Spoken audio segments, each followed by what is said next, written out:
when the idea initially came about, actually, I wanted to just let hell loose. Like, I wanted to burn everything down and like create chaos and just approach it from a place of anger. And I'm actually glad that I didn't start it then and instead. Welcome to Dirty Brown with your new host, Shruti Sridhar. Just kidding. I'll be your host today because we will be interviewing your very favorite host, Kriti, on this lovely podcast where we bring out the chadu and stir things up. And welcome back. We decided to do things differently for this one because I reached a milestone of 10 episodes and this is a big moment of celebration. So I wanted to take a step back and discuss why Dirty Brown. So let's get into it. Are you nervous to be on the answering side of this show today? I am. You know what? I didn't realize how much my guests would be nervous when they come on. And now that I'm in that seat, it's, I'm not going to lie, I don't like it. I prefer being the host. You're gonna be fine. So this is not your main job. Rather, you don't spend your full time doing podcasts. What else do you do in your life? So I actually work in tech. I have been working in tech for 15 years. When I look back, it makes me think, do I really want to keep doing this? Because I also got into it as one of those things where in our brown culture, we grow up hearing that you got to be a doctor or an engineer. I chose the engineering path. I decided to do computer science mainly because I liked a coding class that I had taken in fifth grade or something like that. And I was like, okay, we're going to do this for college. It worked out in the end. Like, I do enjoy the problem solving aspect of it. But throughout my career, I've always felt like something was missing. Every time I looked at people who were in tech or even outside of tech who were pursuing something that they were passionate about, be it fashion or DJing or some other stuff, I always looked up to them and wanted to do something more creative. So was there a specific moment when you thought podcast is for you as opposed to all these other routes like music, art? I've gone through so many different career choices that I wanted to pursue but never pursued. So I remember when I started working in tech, I always wanted to be a bartender and but I could never try it because I was on a work visa on H-1B and you cannot work outside of your main job. I even wanted to do textile designing at some point, but all of these ideas were just ideas because I felt constrained by visa issues and also cultural script that if I don't work and if I don't earn the money in like this stable paycheck way, then how am I going to survive or how am I going to sustain myself?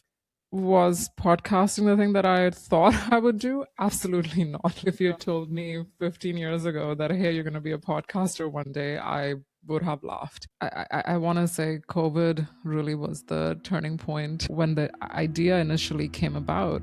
Actually, I wanted to just let hell loose. Like, I wanted to burn everything down and like create chaos and approach it from a place of anger.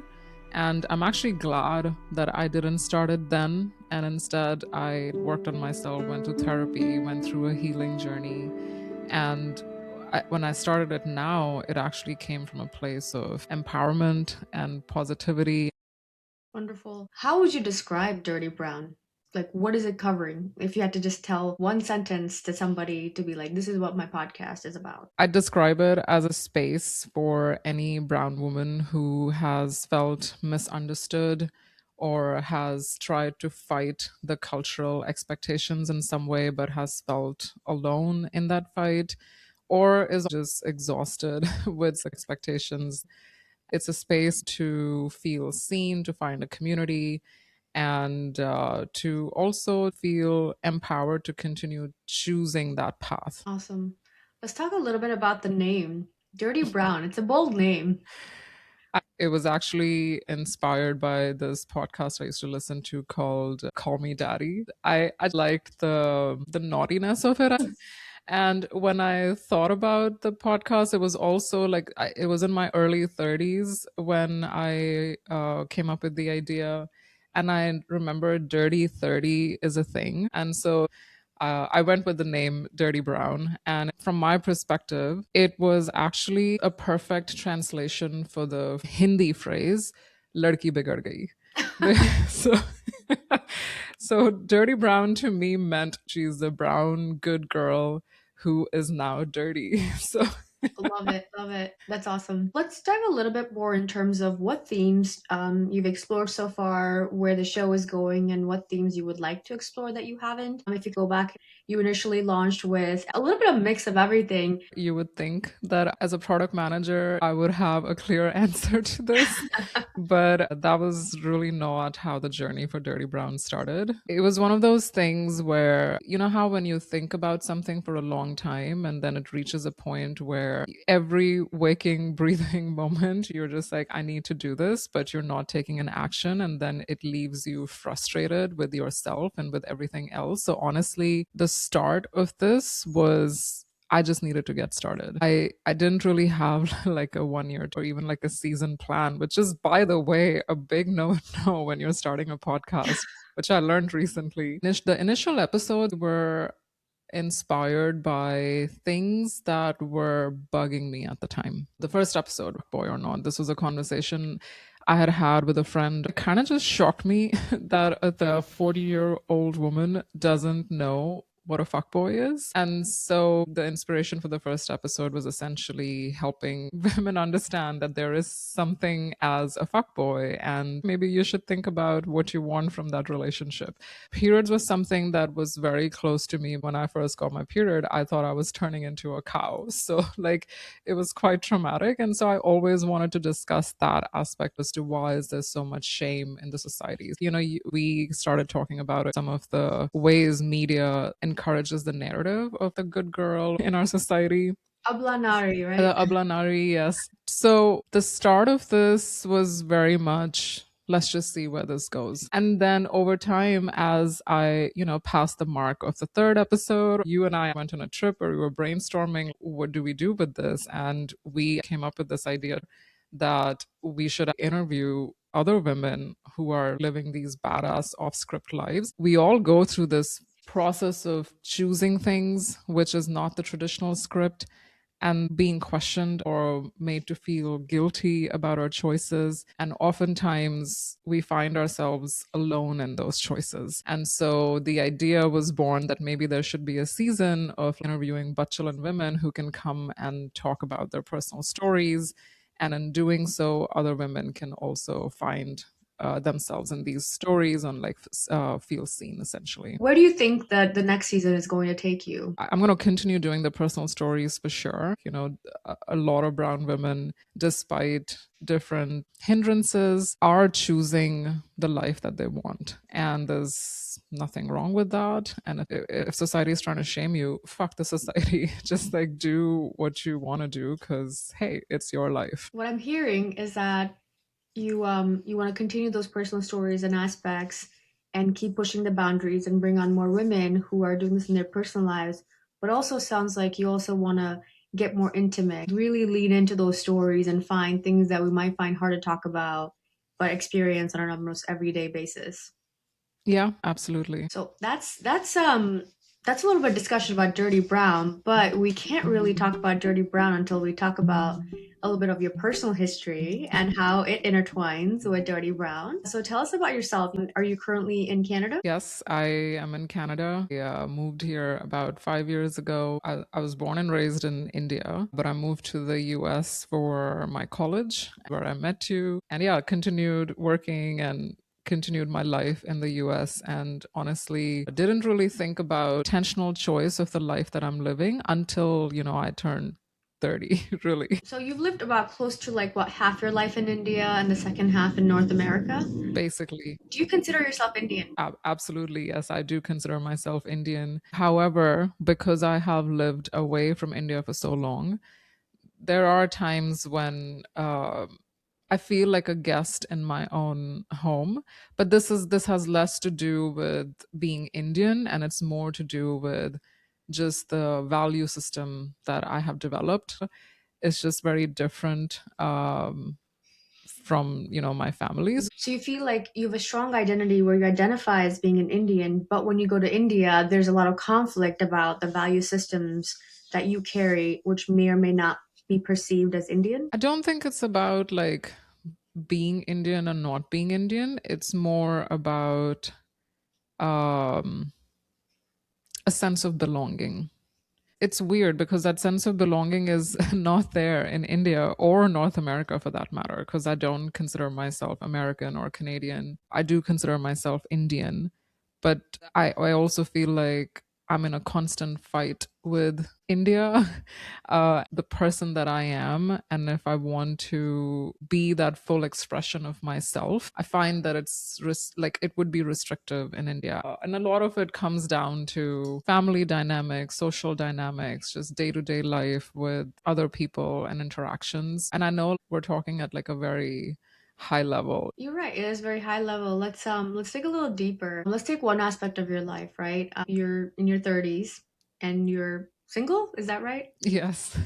Not married. Let's take the official definition. Do Yeah. you feel like if you had continued to live in India and you resided there, worked there, do you feel like that even just that one aspect of your life would have been different? Obviously, I cannot predict how that would have turned out, but I do think the pressure of marriage would have been a lot harder to deal with if I was living in India. The culture here is generally you do you. Nobody quite questions your choices. So I can literally do whatever the fuck I want, and there's nobody to tell me anything.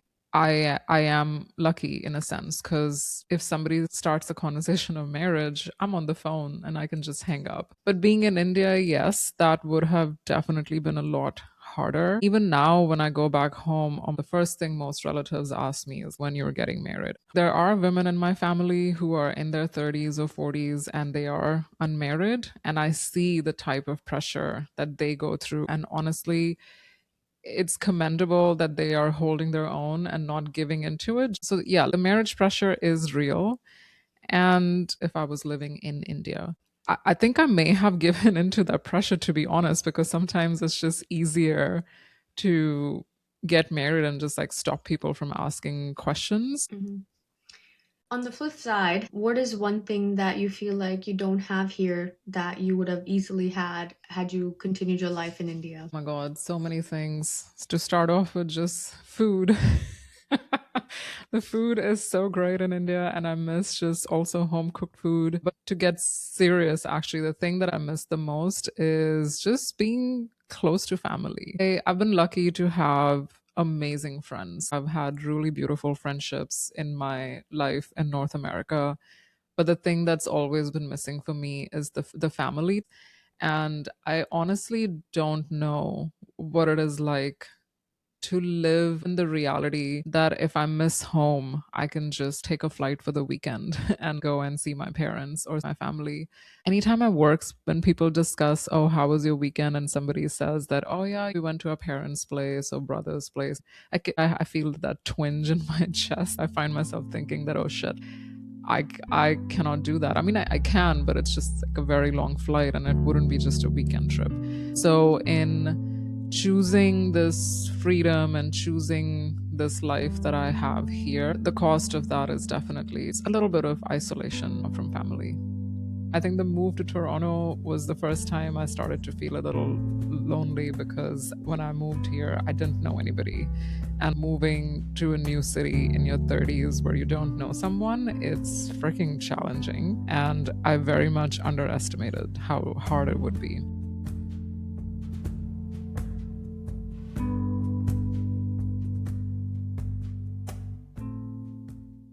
What are some of your hobbies outside of podcasting and working? You know, I'm going to have to reflect on my life before I started podcasting to answer that question because I feel like a lot of my free time is just going into this right now. I do enjoy challenge. Podcast is also an example of that because it's challenging me in creative ways. But physical challenge is another challenge that I enjoy. I'm really into hiking. Toronto is unfortunately very flat, but I find ways to keep myself physically challenged. I used to do judo and jiu-jitsu. I got my green belt in judo, which I was really proud of. But then COVID happened and like I just never went back to it. It's something I still think about and want to go back to. It just makes you feel so powerful to do martial arts. And judo, it's just this beautiful art, actually. Outside of sports, I absolutely love traveling. I am privileged to be able to afford it and make that be part of my lifestyle. I get that travel bug from my mom, actually. She loves to travel as well. She still comes with me to like travel where we're like roughing it out, hiking. And so I want to be like her when I'm older, for sure. This is a guilty pleasure, but I love watching bad Bollywood movies. What's an example of bad? What was that movie? The Sonu ki something ki. Titu ki sweetie? Yes. Oh my God, that movie was so terrible. But I love them because they are hilarious because they're stupid. Terrible acting. That's also fun to watch sometimes. Reading is another one. There are a lot of books actually that have also inspired the journey for Dirty Brown in Oh some yeah? Is ways. there one that stands out? A favorite one? Yes, there is a book called Palace of Illusions by Chitra Deva Kuruni. That book is essentially a take on Mahabharat from the perspective of Draupadi. And we know the story of Mahabharat, how Arjun's mother basically tells him that whatever it is, share it with your five brothers. And Draupadi gets married to like all the five brothers, right? The book calls out that nobody actually asked Draupadi what she wanted. And that was like just this mind blown moment where I was just like, yeah, I know about the story of Mahabharata. And up until that moment, I had never questioned that either.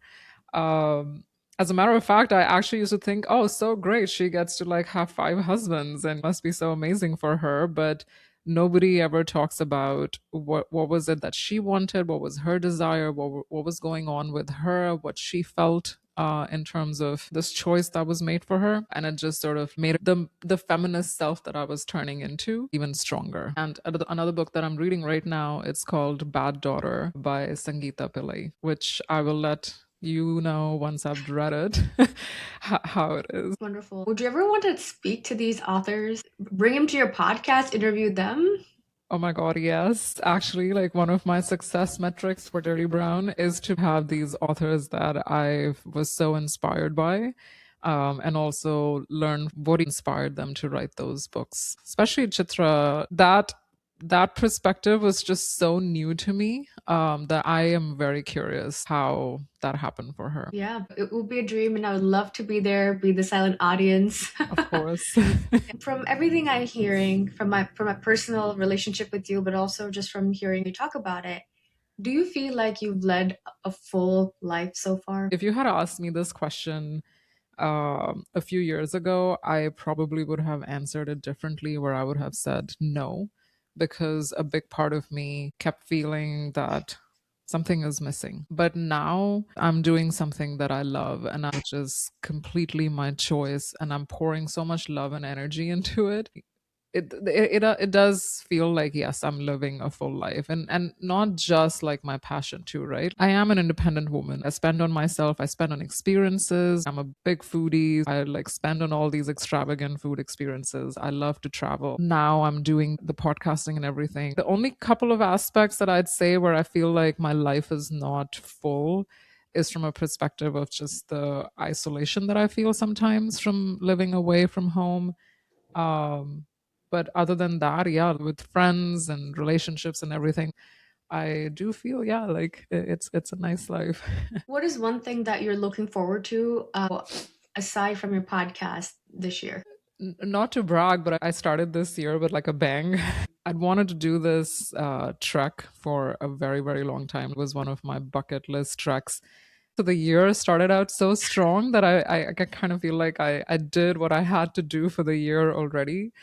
But I hope I continue taking more risks. There are still things that I want to do, and this is specifically related to career choices, where I want to be more brave and pick a path that is more in line with what I want to do. And maybe in the future episode, if that goes through, I will talk about what that was.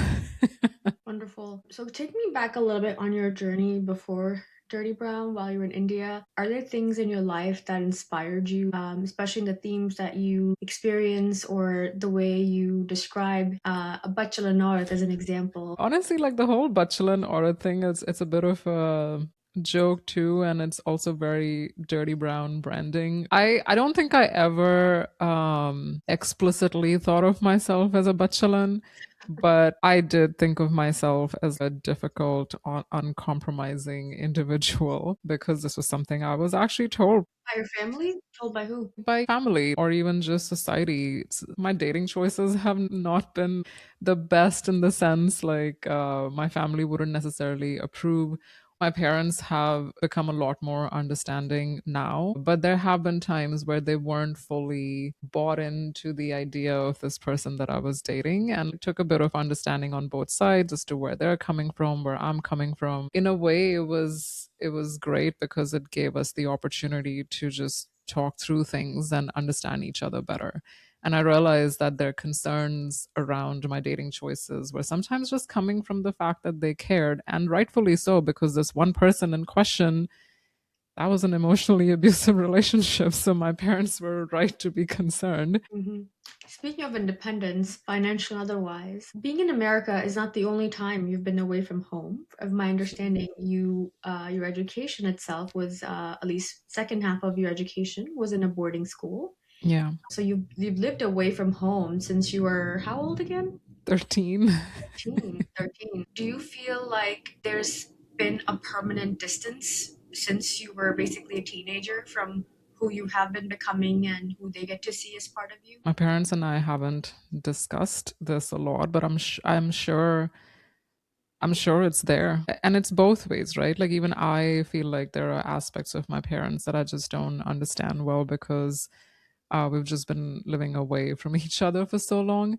And this is also part of the reason why I feel like a guest sometimes at home because I've just been away. The town that I'm from, like, education was not that great there. My parents wanted me to have access to the best education possible. And they have done that every step of the way from high school to college. And the cost that it had was that I ended up being away from them. So I guess bit of compromise on both sides there. But like I am actually in the process of building a life where I'll be closer to them. We've lived away from each other for way too long. Hmm.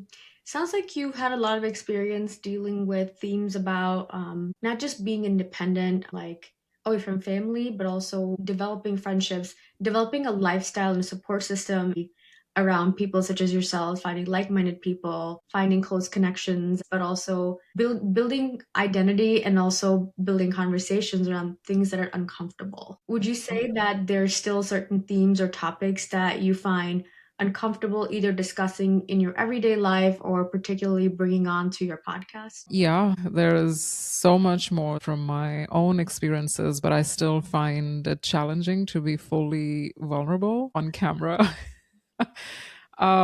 It can be nerve wracking. I'm learning that and I am getting more comfortable with that. There are aspects of my identity, there are aspects about working in tech that I feel constrained in discussing. I think I would need to get approval from my job to do that. Closing out, one of the things our viewers really wanted to know is what is one topic that has been the back of your mind to discuss that we haven't heard about just yet? Dating is a big one. The thing that I would love to talk about more on the podcast is more raunchy, naughty stuff, specifically when it comes to dating, because, we got to get a little bit more vulnerable and naughty and dirty. Sometimes I just want to rant. There are days where you're just so freaking tired because of shit that happened and you just want a space to rant. And maybe once the podcast becomes big enough, we'll just create a space where women can just rant. Is that your vision for the podcast? Let's say it's successful. What do you hope will change or be different? I remember when I started Dirty Brown, the goal was that if there is even one woman out there who feels empowered to make a choice for herself by listening to these stories, Dirty Brown would have achieved its goal if that happened. I don't want to change anything about the vision per se, the bigger this gets. I just want the platform to have more and more impact. And the only thing I'd add to that is maybe the impact translates to actual groundwork of helping women, providing them access to education. For both you and me and for women who have come on this podcast, the main thing that has helped them become independent was the fact that they had access to education and they could leverage that education into something that gave them the opportunity to be who they are today. Ultimately, I would love to do that, and we're starting small right now. Awesome. So let's wrap up. But before we wrap up, I have a really fun round for you. The way this quiz works is just rate these questions 1 through 5. On 1 means not really you, and 5 means the thing I'm describing very much is you. Let's do it. Let's see if I'm a certified Badchalan or not. Here it comes. Okay. First question. Whenever an uncle or auntie drops some casual sexism disguised as life advice, like girls shouldn't do this, do that, or give me a backhand compliment about my weight, hair, piercings, etc., I usually respond back, even if I'll be labeled as difficult. 100% me. Especially if they're like comments that girls shouldn't do this or something like that. I always bring my cousin in the picture and I'm like, he's doing it, so why can't I do it? Yeah. Continuing along that path, for family gatherings or occasions, I dress entirely for myself, but have definitely had a relative be visibly upset or comment on my outfit in a negative manner. I do dress for myself for sure, but because I don't live in India, when I go back, I end up wearing saris and salwar kameez. They actually are more surprised that I'm wearing saris. So I think we'll just say sometimes me. Okay, next question. I don't seek my parents' advice before making decisions, such as booking a solo trip, splurging on myself, or even making career changes, nor do I ask for their permission. So trips and stuff, definitely. I don't seek their permission. For more serious things, like buying a house and stuff, I do seek their advice, but I'd say it's usually me because most of the cases I go for it if that's something that I want. Next question. I don't let family members' objections to things like eating meat or girls drinking stop me from doing those things openly and in their presence. Yes, that's definitely me. It has been a contentious thing in the past too because I don't let it stop me. But as I'm getting older, I'm trying to use more humor to diffuse the situation, I guess. Okay, last question. I date whoever I want and don't let society or family opinions, such as different caste, religion, race, dictate who I date. Absolutely not. I date whoever I want. Okay, so our scores are in. You, miss, are a certified Badchalan. Congratulations. Uncles and aunties have canceled you. Oh, they absolutely have. Cool. Thank you so much for letting me dig a little deeper and ask you all sorts of personal questions. And I'm sure this is going to be one of many, as I'm a very curious person and so are our listeners. Is there any parting words that you would love to say before we close up today? Thank you, Shruti, for helping with this. It was very interesting to be on the guest seat. And yeah, hopefully there will be more. And with that, thank you so much, everybody, for joining today. And we will see you next time. Until then, goodbye.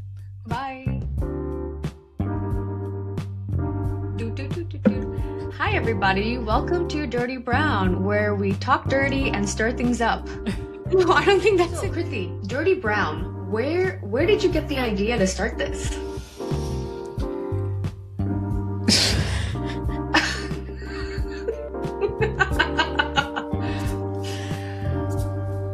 I felt that. I felt that in my stomach. Okay. The butterflies.